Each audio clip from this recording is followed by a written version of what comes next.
तो दिवाली सीरीज़ की second recipe मैं लेके आई हूँ, जो है होल व्हीट या गेहूं के शक्करपारे, या फिर उसको मराठी में शंकरपारी बोला जाता है। इस रेसिपी में मेरी पूरी कोशिश रहेगी कि सारे मेजर टिप्स और ट्रिक्स आपको सही से समझा सकूं। पहले आप इसका क्रिस्प सुनिएगा।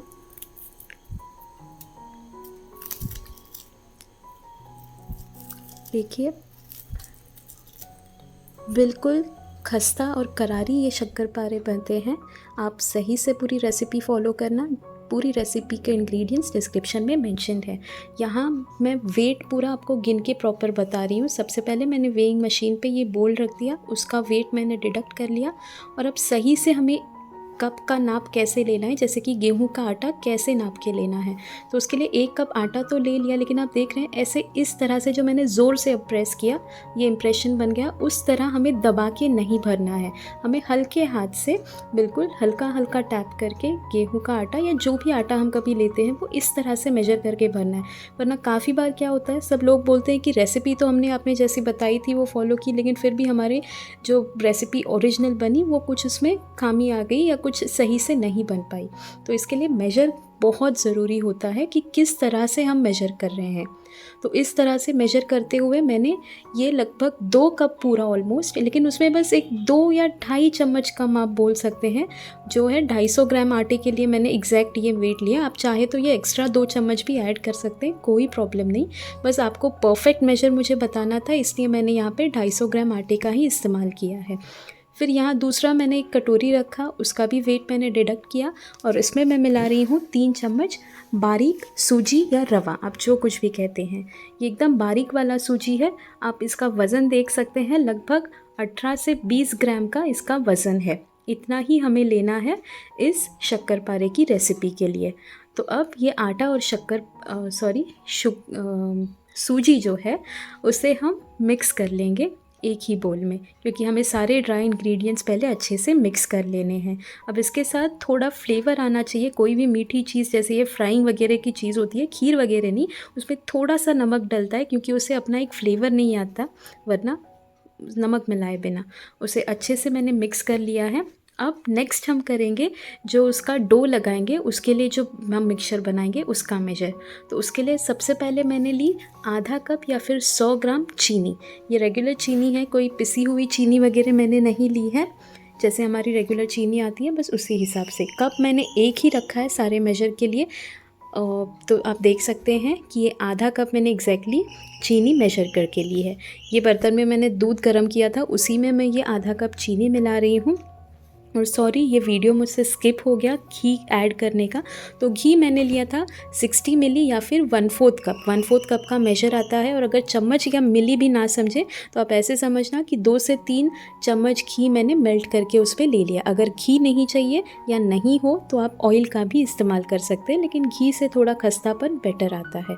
उसके बाद ये 125 मिली या फिर आधा कप मैंने दूध मिलाया। ये मतलब जो हमारी थैली आधा लीटर की आती है उसका 1/4 हिस्सा मैंने इसमें दूध मिलाया है। उसे अब गैस पे रख के हमें अच्छे से चीनी मेल्ट होने तक का गर्म कर लेना है, और फिर ठंडा कर देने साइड में रख देना है। फिर ये आटा मैंने एक परात में ले लिया, और उसमें मैं 1 से 2 चम्मच लगभग हरी इलायची का पाउडर मिला रही हूँ। वो मैं बॉटल में एक साथ ही बना के रखती हूँ, तो इसीलिए मैंने बॉटल से डायरेक्टली उसमें ऐड कर दिया। उसे भी हमें इस तरह से चम्मच से अच्छे से मिक्स करना है। और एक चीज़ मैं मेंशन करना भूल गई, सॉरी, कि ये जो भी हम आटा ले रहे हैं वो पहले ही छना हुआ अच्छा साफ़ सुथरा हो, ताकि बाद में कोई उसमें मतलब कोई गंदगी लाइक कीड़ा वगैरह या फिर कोई गुठलियाँ ना बने। उसके बाद अब इसमें मैं डाल रही हूँ ये जो हमारा दूध, घी और चीनी का मिक्सचर हमने बनाया था, उसे थोड़ा ठंडा किया था, नॉर्मल रूम टेम्परेचर पे लाया, और फिर धीरे धीरे करके उसे हमें आटे में मिक्स करते जाना है, इस तरह से जैसे आप देख रहे हैं वीडियो में। इस तरह से धीरे धीरे मिक्स करना है, क्योंकि एक साथ अगर हम डालेंगे तो हमें एकदम से उसका मेजर समझ में नहीं आएगा। कभी आटा ज़्यादा सख्त बने, कभी ज़्यादा पतला बने। सख्त बने तो एक बार चलेगा, लेकिन पतला बने तो बहुत प्रॉब्लम हो सकती है। इसलिए थोड़ा थोड़ा करके ही इस तरह से मसल मसल के आटा गूंदना स्टार्ट करें।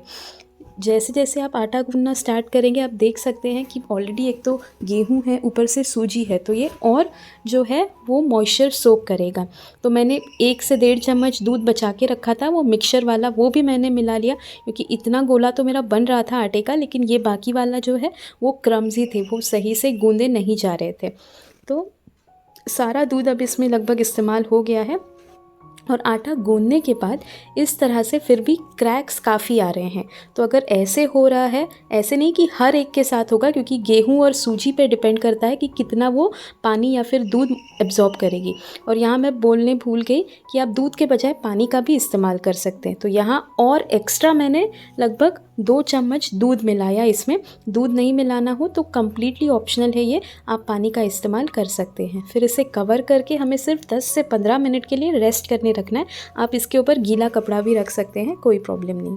उसके बाद 10 मिनट हो गए हैं, 10 से 15 मिनट हो गए हैं लगभग, और आप देख सकते हैं कि आटा जो है वो बिल्कुल हमारा ना ज़्यादा सख्त है ना ज़्यादा सॉफ्ट है, बिल्कुल इसी तरह का हमें आटा चाहिए।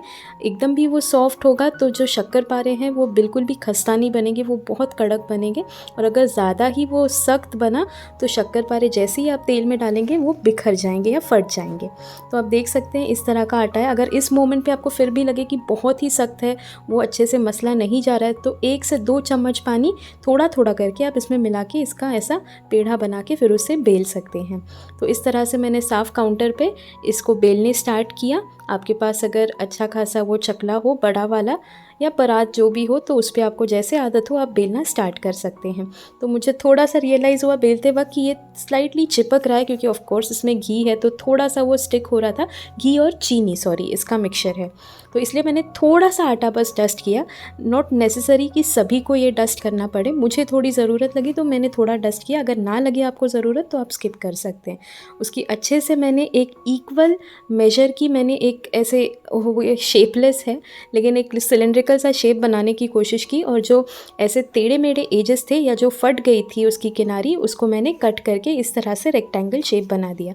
ये सारे जो एजेस है उसका गोला बना के हम फिर इसकी भी आगे शक्करपारे बना लेंगे। तो अब मैं इसका थिकनेस दिखाती हूँ आपको। इसका थिकनेस आप देख सकते हैं, लगभग आधा सेंटीमीटर का मैंने थिकनेस रखा है। आजकल काफ़ी वीडियोस आते हैं जहाँ पे लोग वो मोटे वाले खस्ता बनाते हैं, वो भी बेशक बहुत अच्छे लगते हैं, लेकिन मेरे घर में या मैं पर्सनली इस तरह के थोड़े से पतले वाले शक्करपारे खाना पसंद करती हूँ। मुझे वो बचपन से ज़्यादा पसंद है, तो इसलिए मैंने इसका थिकनेस इतना ही रखा है। और अगर आटे का परफेक्ट मेजर रखेंगे तो आपके शक्करपारे भी बिल्कुल मैंने जैसे बनाए हैं खस्ता वैसे ही बनेंगे। तो इस तरह का ये कटिंग का एक चम्मच आता है, उससे मैंने मार्क करके ये इस मेजर में कट कर लिया। आपके पास ये ना हो तो पिज़्ज़ा कटर हो, या वो भी ना हो तो छुरी हो, तो उससे भी आप कट कर सकते हैं। उसके बाद मैंने ये साइज़ दिखाया, देखिए हर साइड से हमारे शक्करपारे का साइज़ यानी जो थिकनेस है वो सेम है, और बिल्कुल आपका भी इसी तरह से होना चाहिए। कहीं मोटा कहीं पतला ऐसे होगा तो शक्करपारे सही से पकेंगे नहीं। ये सब बेलते वक्त और काटते वक्त मैंने साइड में तेल को हीट करने रखा था। ये मेरी आयरन की कढ़ाई है। मैं जनरली फ्राइंग वाली जो चीज़ें होती हैं वो इसी में फ्राई करती हूँ, क्योंकि इससे हीट जो है वो इवनली डिस्ट्रीब्यूट होती है। तो तेल हल्का जब मीडियम हॉट हो, ना ही कम गरम ना ही ज़्यादा गरम, तब हमें इस तरह चम्मच पे शक्करपारे लेके उसमें डिप करने हैं धीरे धीरे करके, क्योंकि हाथ से करेंगे तो सबसे पहली बात बहुत टाइम कंज्यूमिंग है, और दूसरी बात हाथ पे तेल उड़ने के चांसेस बहुत ज़्यादा हैं। तो 1 मिनट उसे वैसे ही सेटल होने दें।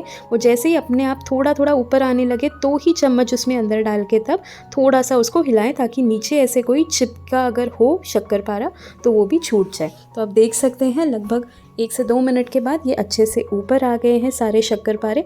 अब मैं चम्मच या पलटे से उसको आसानी से हिला सकती हूँ, क्योंकि अब ये घुलेंगे या टूटेंगे नहीं।